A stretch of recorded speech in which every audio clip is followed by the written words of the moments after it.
曾经风光无限，如今沦为普通小城。盘点中国10大失落城市，欢迎收看是非排行榜。城市的命运如同人间世事，总有起落沉浮。在中国波澜壮阔的发展历程中，有的城市乘势而起，从小镇蜕变为都市传奇；而有的城市曾坐拥天时地利，盛极一时，是一方政治中心、经济枢纽、文化名都，车水马龙，商贾云集。可斗转星移，时代浪潮更迭，交通格局改写，产业结构调整，行政规划变迁，区域重心转移，无数因素推着城市前行，也让不少曾经的风云之城渐渐褪去光环，褪去往日的繁华与荣玩，沦为如今不起眼的普通小城，甚至渐渐被世人遗忘。今天我们从第10名到第1名，逐一盘点中国曾经风光无限，如今沦为普通小城的10大城市，回望他们的巅峰岁月，拆解他们的衰落缘由，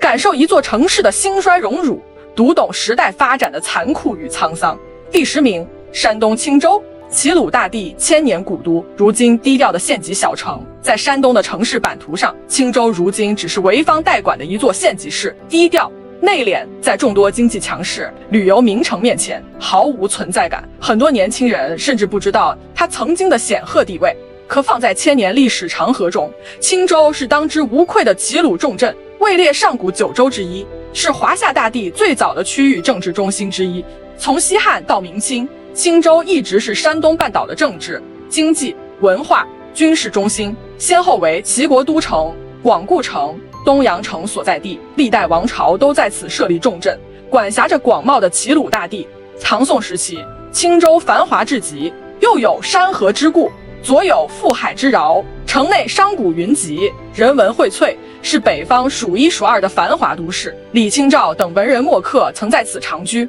留下无数传世佳作。作为海陆丝绸之路的重要节点，青州商贸发达，车马络绎不绝，城市规模、经济实力、文化影响力在整个北方都屈指可数。千百年间，青州始终是齐鲁大地的核心城市，掌控着一方发展命脉。可随着时代发展，行政区域不断调整，济南、青岛等城市迅速崛起，青州的政治地位一落千丈，逐渐失去区域中心的地位。近现代以来，铁路、公路交通枢纽远离青州，商贸优势不复存在，产业发展慢慢滞后，曾经的千年古都一步步被边缘化。如今的青州褪去了所有光环，没有繁华的都市风貌，没有强劲的经济实力，只是一座安安静静的县级小城。虽然保留着古城遗迹，有着深厚的文化底蕴，但早已不复当年的风光，在山东众多城市中沦为毫无存在感的普通一员，只剩千年古迹，默默诉说着昔日的辉煌。第9名，安徽安庆，百年安徽省会，长江五虎陨落之城。提到安徽，大家首先想到的是合肥。作为如今的省会，合肥集全省资源发展，已是长三角重要城市。而安庆这座如今皖江边上的普通地级市早已被人淡忘，可它曾是执掌安徽近200年的省会，是与上海、南京、武汉、重庆齐名的长江五虎，风光无限。安庆地处长江中下游北岸，扼守皖江咽喉，自古就是兵家必争之地，商贸枢纽。从清朝乾隆年间开始，安庆就成为安徽省会，此后近200年一直是安徽的政治、经济、文化中心。安庆2字更是直接嵌入省名，见证着它曾经的地位。晚清民国时期，安庆迎来巅峰，依托长江黄金水道，航运发达，商贸繁荣，码头船帆林立，城内商铺遍地，是长江流域最重要的商贸城市之一。同时，安庆是中国近代工业的发源地之一，安庆内军械所制造出中国第1台蒸汽机，第1艘机动轮船，开启了中国近代化的序幕。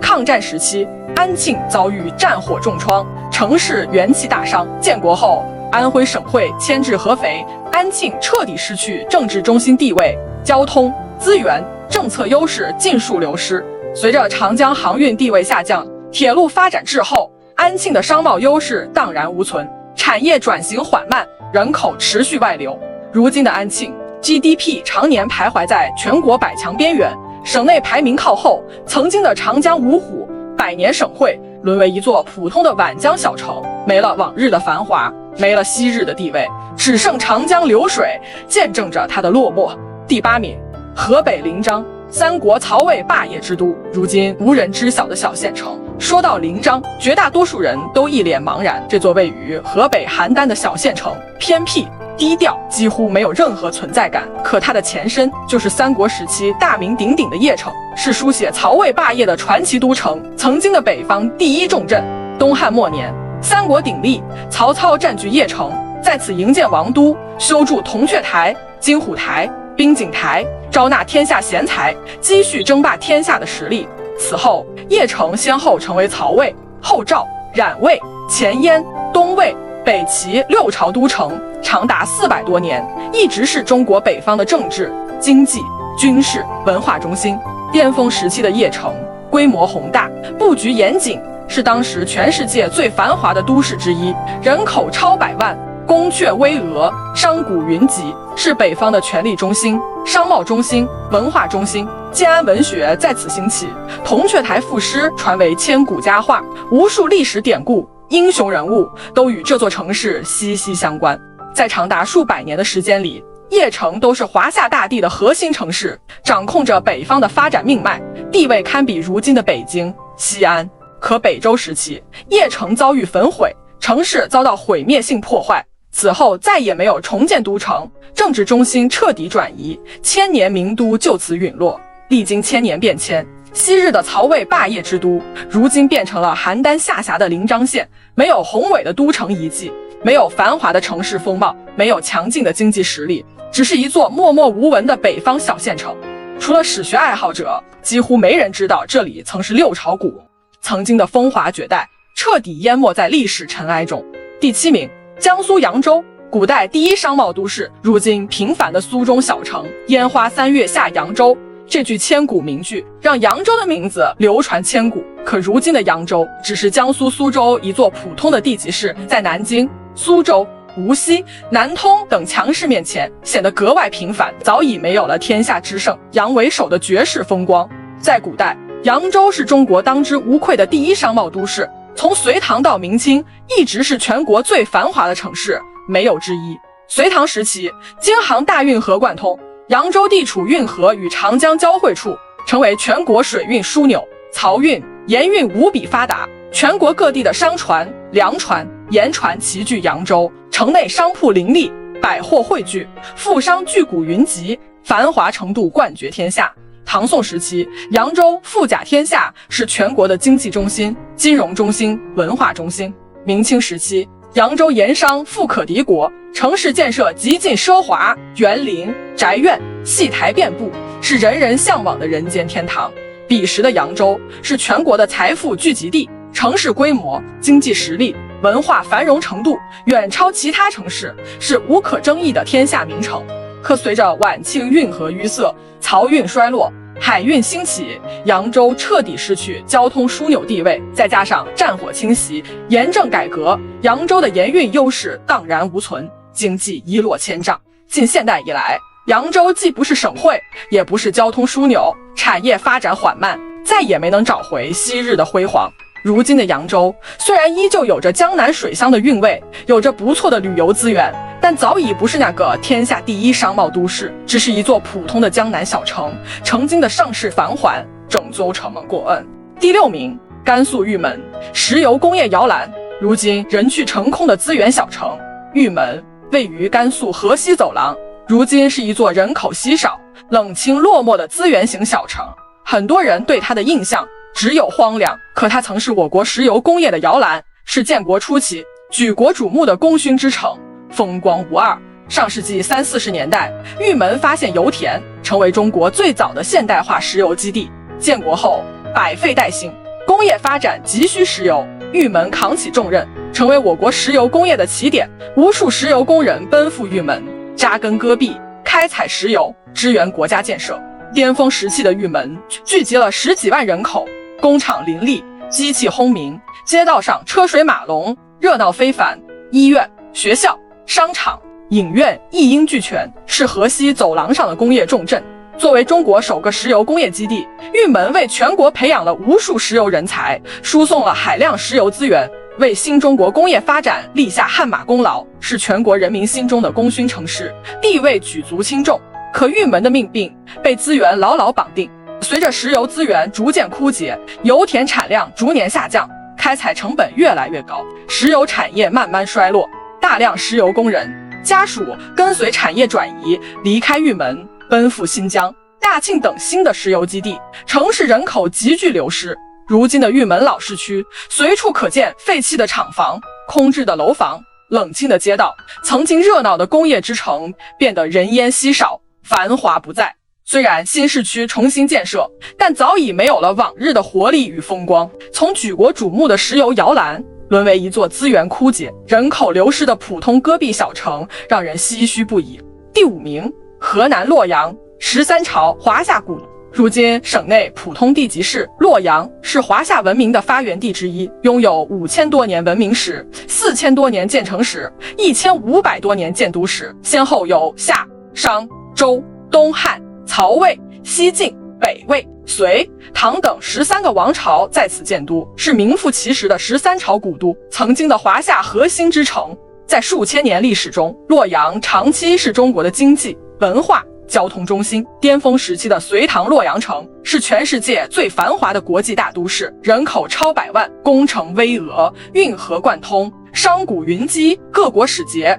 商人、学子齐聚洛阳，丝绸之路东方起点，万国来朝的盛景在此展现得淋漓尽致。唐宋之前，洛阳一直是华夏大地的中心城市，文化璀璨，经济繁荣，国力强盛，是定都的首选之地，影响力遍布海内外。龙门石窟、白马寺、隋唐大运河遗址都是它昔日辉煌的见证，随便一段历史都足以震撼世人。可随着朝代更迭，经济重心南移，洛阳的地位逐渐下降。宋元之后，洛阳再也没有重回都城地位。近现代以来，京汉铁路、陇海铁路交汇于郑州，郑州凭借交通枢纽优势迅速崛起，取代洛阳成为河南政治、经济、交通中心。如今的洛阳虽然是河南第2大城市，有着深厚的历史底蕴，但只是一座普通地级市，没有了都城的荣光，没有了区域中心的地位，在全国城市竞争中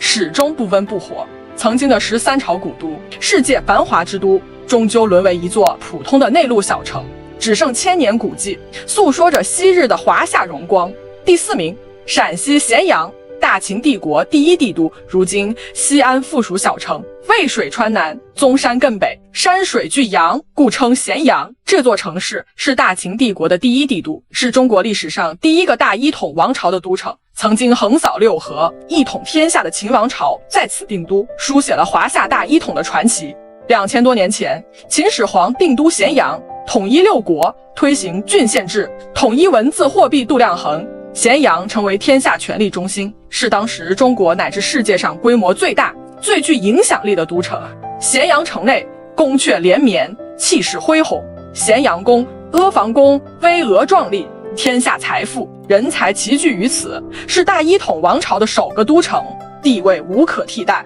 此后千百年，咸阳一直是关中地区的重要城市，历经秦汉唐宋，始终是西北重镇，文化底蕴深厚，历史地位显赫。可随着时代变迁，西安逐渐成为关中地区的核心，取代了咸阳的都城地位，咸阳的发展慢慢趋于平缓。近现代以来，西安成为陕西省会、西北第1大城市，交通、政治、经济、文化资源尽数汇聚，而咸阳渐渐被西安包围，沦为西安的卫星城市、附属小城。如今的咸阳，城市发展高度依赖西安，没有独立的区域中心地位，经济实力、城市影响力十分有限，在全国范围内存在感极低。谁能想到，这座如今依附西安的普通小城，曾是大秦帝国的第1帝都，是一统天下的权力中心。千年沧桑过后，昔日的帝都荣光早已消失殆尽。第3名，江西景德镇，曾经天下瓷都，